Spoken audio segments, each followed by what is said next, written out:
نحمده ونصلي على رسوله الكريم اما بعد فاعوذ بالله من الشیطان الرجیم بسم اللہ الرحمن الرحیم۔ آج ایک ایسے آسان سے عمل کے بارے میں بات کرنے والا ہوں کہ جس عمل کے ذریعے کوئی بھی پریشانی، کوئی بھی بیماری دور کی جا سکتی ہے۔ کوئی ضرورت ہو، کوئی حاجت ہو، اس عمل کے ذریعے اس ضرورت و حاجت کو پورا کیا جا سکتا ہے اور اپنے لیے نیکیوں کے انبار لگائے جا سکتے ہیں۔ عمل تو بہت آسان ہے لیکن فائدہ بہت ہی زیادہ ہے، اجر بہت ہی زیادہ ہے۔ وہ آسان سا عمل کیا ہے؟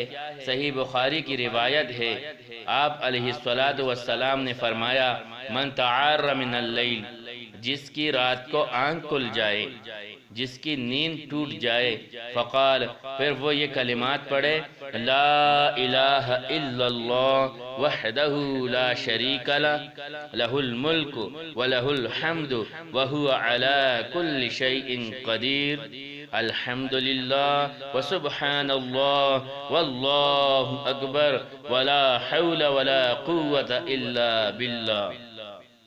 یہ کلمات پڑھ لے اور ان کلمات کے پڑھ لینے کے بعد ثم قال اللہم اغفر لی او دعا استجیب لہ، ان کلمات کے پڑھ لینے کے بعد یہ بندہ اللہ رب العزت سے اپنے گناہوں کی بخشش چاہے گا تو اللہ معاف کر دیں گے۔ اگر یہ کہے گا اللہم اغفر لی، اے اللہ میرے گناہوں کو معاف کر دیجئے، اپنے گناہوں کی بخشش چاہے، اللہ رب العزت اس کے گناہوں کو معاف کر دیں گے۔ او دعا استجیب لہ، یا دعا مانگے، کوئی بھی چیز اللہ رب العزت سے مانگے اللہ رب العزت عطا کریں گے۔ کسی بھی ضرورت کا اللہ رب العزت سے سوال کرے، اللہ رب العزت اس کا مسئلہ حل کر دیں گے۔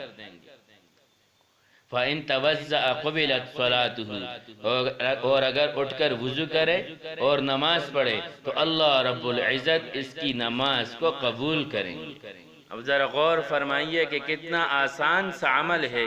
بندہ سو گیا، رات کو آنکھ کھل گئی، نیند ٹوٹ گئی، تو اب یہ لیٹے لیٹے ان کلمات کو پڑھ لے، بستر سے اٹھنے کی ضرورت ہی نہیں، بلکہ لیٹے لیٹے ہی ان کلمات کو پڑھ لے۔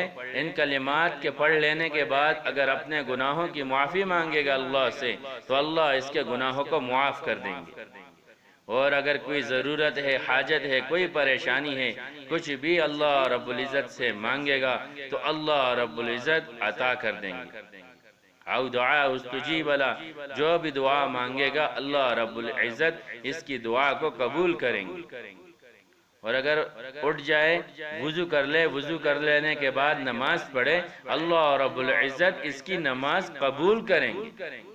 اللہ رب العزت ہمیں ایسے آسان اعمال سے فائدہ اٹھانے کی توفیق عطا فرمائے۔